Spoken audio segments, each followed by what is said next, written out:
What's good? What's poppin'? What's up, my peeps?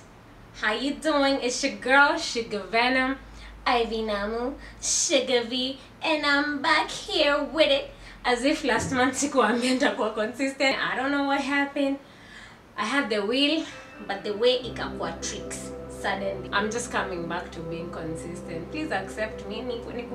I'm ashamed. I apologize for not being consistent. I know nilisemanda kwa consistent. It was one of the main things I said in my first video, but here we are. Thank you so much for everyone who reached out to tell me that, you know, where's the next video, we're waiting on it. Thank you. You're the ones who pushed me and got me here right now. A little self-doubt had checked in, but it made me feel nice. Even the people who've been watching those 2 videos that I uploaded, I am grateful as hell. Thank you so much. Thank you for the support. Thank you for subscribing. Speaking of subscribing, please do that. Like, share, subscribe, do all the good things for, you know, my channel to grow. I hope you guys have been good. I've been okay. I've been working. I've been overthinking. I'm going to, you know, take another shot. Probably I shouldn't be making any promises anymore that nitakuwa consistent, but I'm going to give it my best shot. And so let's get into today's video.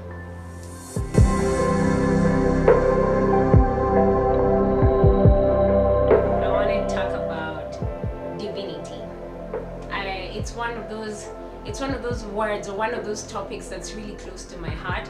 It's actually one of my main affirmations. I am divine, because it's true. It is true. I am divine. There is no one like me. I am unique. I am one. Not even in a million, because but I guess that's what 1 in a million means.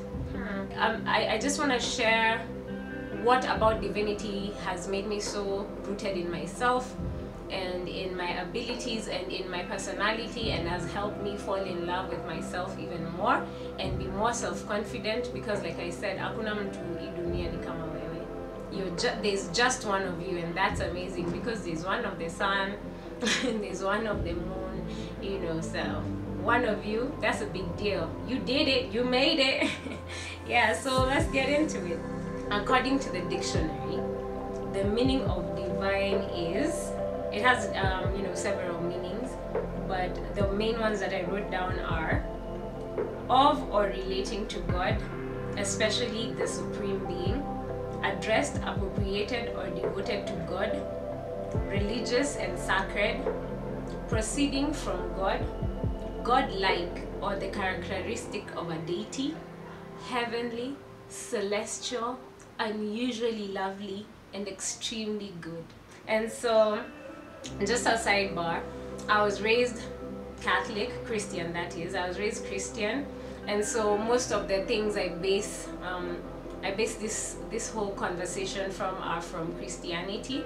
I would have loved to rope in all the other religions, but I'm not so well conversant in them. So we'll just focus on the one that I was raised in. I've said this before to my friends, and you know, people I've had these deep spiritual talks with, that I'm not religious anymore, or rather I've never been, and I'm more spiritual, you know. And I guess we'll find out the difference between the two as we go further in this conversation, in this discussion. Is it a discussion if I'm talking to myself? But please, see, you guys will respond. Yeah, I'm saying. Just talk to me. Let's have a discussion on this. Genesis 1:27 says, "So God created man in his own image. In the image of God, he created him, male and female, he created them." And what this means is that we are all divine, we are all equal, no one is better than the other, male or female, regardless of your creed, sexual orientation, all those things. We're all divine in God's eyes. It means that you're worthy and deserving of all the things that God has promised to his children, because you're one of them, you know. And you also have the capacity for God to work through you, or show his glory, his might through you. Just like he's used many other people before us, even during our time, you can be chosen by God to work, you know, to show his glory, or to show just how much can come from somebody being themselves. That's why you're only you. We can't be anyone else. I think digress kidogo, but you know, I'm gonna circle around to it, don't worry. What I'm saying about divinity and everyone being equal, it also means that no one is perfect. Perfection is a myth, and it's actually unattainable. In the Bible it says none is without sin. Hata ujitakase aje, as long as unajitakasa na human hands, you're not gonna be without sin. The only person who can anaweza kufanya msafi kama pamba is Jesus. In terms of our human capacity, perfection is unattainable. And contrary to popular belief, your worth, your divinity, you being deserving of God's grace is inherent in your existence. You don't have to do anything to God. You don't have to bribe him. You don't have to lie to him that you're gonna be the best human ever. Just by the virtue of your existence. If you woke up today, you're divine, you're worthy, and you're deserving of everything that he says he'll give his children. What I mean from this is, or rather what I'm trying to zero back on. Oh, give me a second, someone is calling me. It's my baby. Hey boo. Sorry about that, back from the commercial break.